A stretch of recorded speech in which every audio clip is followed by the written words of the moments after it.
মহাপুৰুষজনাৰ ভগিনী। আমি প্ৰত্যেকেই এই প্ৰাণীৰে কৰ্ম ইন্দ্ৰিয়সমূহক আগমনে গ্ৰাম্য কথাৰ পৰা আঁতৰাই কৃষ্ণ কথাত ব্ৰত কৰিব লাগিব। তেতিয়াহে হৰি ভক্তি আমি জীৱধাৰণ সুলভ হ'ব। হে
এই কামনাযুক্ত বিশ্বাস ব্যাপার ত্যাগ করে সদায়ে পরম মঙ্গল কৃষ্ণ নাম সংকল্প করে। অজ্ঞান যে সংকল্প কল্পনা করা বিকল্প সংযুক্ত কল্পনা ব্যাখ্যা এই দুটা মহাপুৰুষজনাই মনত লক্ষ্য কৰি উপদেশ প্ৰদান কৰিছে। মনেই মানুহৰ সকলো ইন্দ্ৰিয়ৰ অধিপতি। নানা ভক্তিলাভ কামনা বাসনা সুখ ভক্তচিত্ৰ অসাৰ ভাৱসমূহৰে সংকল্প বিকল্পৰ পৰা অৰ্থাৎ ভবাৰ ত্যাগ কৰা মনৰ ধৰণে এক মুহূৰ্ত মন স্থিৰতাৰে নাথাকে। ভাৱ সদায় মনৰ ভাৱ। এই সংকল্প বিকল্পপূৰ্ণ সঁচা মিছা কল্পনাবোৰ ত্যাগ কৰি পৰম মংগলময় কৃষ্ণ প্ৰভৃতিৰ যদি মনে সদায় কল্পনা কৰে আৰু তেওঁৰ নাম গ্ৰহণ কৰে তেন্তে পৰম মংগল পৰম শান্তি লাভ কৰিব। বস্তুবোৰ বেছি আছে। সৰ্বসম্মনে ঈশ্বৰৰ নামত প্ৰীতি কৰিলেই পৰম আনন্দ পাব আৰু সৰ্বপ্ৰকাৰৰ মংগল হ'ব। ইয়াক লক্ষ্য কৰি এই কথাত মহাপুৰুষজনাই মনত বাক্য কৰিছে। হে মন, বিষয়ৰ সকলো সংকল্প বিকল্প ধৰ্ম ত্যাগ কৰি সদায় মাত্ৰ পৰম পুৰোহিত ঘৰেৰ মংগলময় নাম বস্তুকেই সংকল্প কৰ। এই কথাৰ অৰ্থ এয়ে যে আমি জীৱমাত্ৰেই মনৰ অধীন আৰু প্ৰত্যেকে এইদৰে মনক দৃঢ়ভাৱে মিছা বিষয় কল্পনাৰ পৰা বিৰত কৰাই পৰম মংগলময় কৃষ্ণ নামত ব্ৰতী কৰাব লাগিব।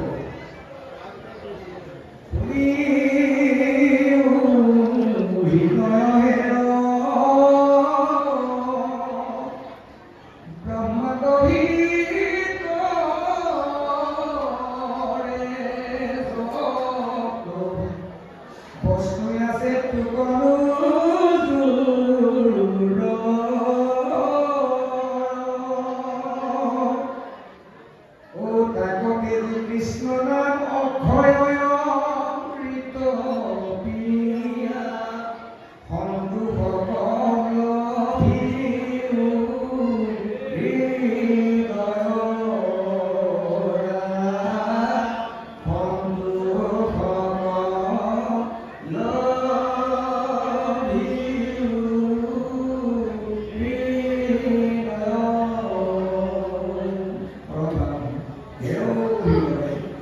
ব্ৰহ্মাণ্ডৰ ভিতৰত যিমান বস্তু আছে তোক একোৱেই নুজুৰে। এতেকে সেই বস্তুৰ আশা ত্যাগ কৰি অক্ষয় অমৃত স্বৰূপ কৃষ্ণ নাম পান কৰি পৰম সন্তোষ লাভ কৰ। এতিয়া এই কথাত মহাপুৰুষ জনাই আত্মপ্ৰদেশৰ মাজেদি হৃদয়ক সম্বোধন কৰি আত্মসংযমৰ সিদ্ধান্ত লৈছে। ব্ৰহ্মাণ্ডৰ সকলো বস্তু সংগ্ৰহিত হ'লেও মানুহক নালাগে। মনৰ এটা সূক্ষ্ম অৱস্থাৰ হয়। ইয়াৰ উদাহৰণস্বৰূপে তুমি হ'ল আছে ভাগ্য যত দীপনাৰী আছে ফুলকৰি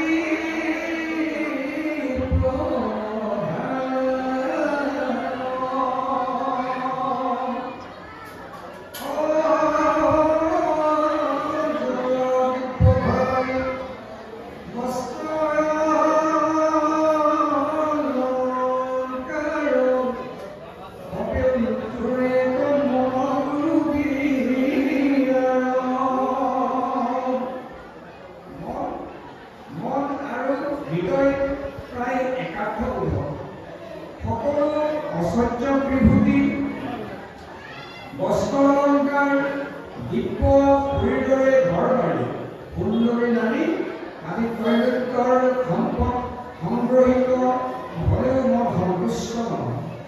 কিন্তু যি হৃদয়ে এই বস্তুৰ সংগ্ৰহৰ আশাবাদী বা ত্যাগ কৰি একমাত্ৰ অমূল্য কৃষ্ণ নাম পালন কৰিছে তেওঁৰ ত্ৰৈলোক্যৰ ঐশ্বৰ্যৰ গৰাকী হোৱাতকৈ অধিক সন্তুষ্টি লাভ কৰিব পাৰে।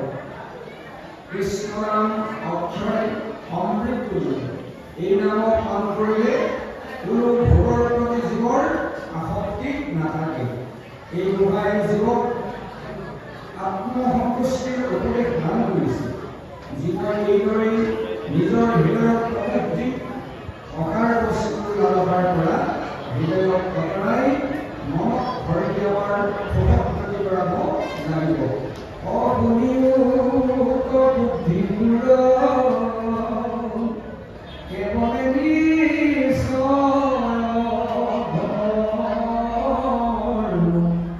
এই জীৱনে বিনাশী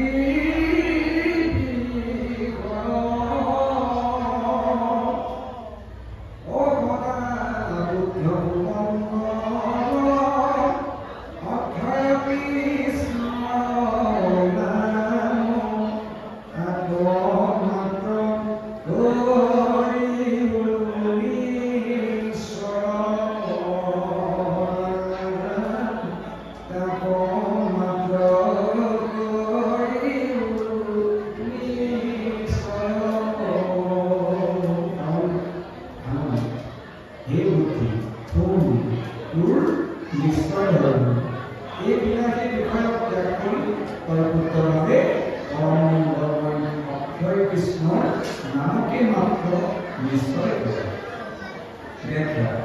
এই ঘোষণাত মহাপুৰুষজনাই বুদ্ধিৰ নিশ্চয় ধৰ্মৰ সিদ্ধান্ত দিছে। বুদ্ধিয়ে নিশ্চয় কৰা সকলো বিষয়েই বিনাশী, কিন্তু পৰম কৃষ্ণ সদায় অবিনাশী আৰু এই হৰিনাম অক্ষয়। বুদ্ধিয়ে হৰিনামকে নিশ্চিত ধৰ্ম বিষয় ধৰ্ম বুলি সিদ্ধান্ত কৰিলে সদায় ভংগ হ'ব। এই কৃষ্ণ নাম অক্ষয়। এই গোহাৰ নাম মহাপুৰুষজনাই মনক নিশ্চয় কৰি হৰি ভক্তিক অনুশীলন কৰিবলৈ সিদ্ধান্ত দিছে। সংসাৰৰ জগতৰ বুদ্ধিৰ দ্বাৰাই জীৱই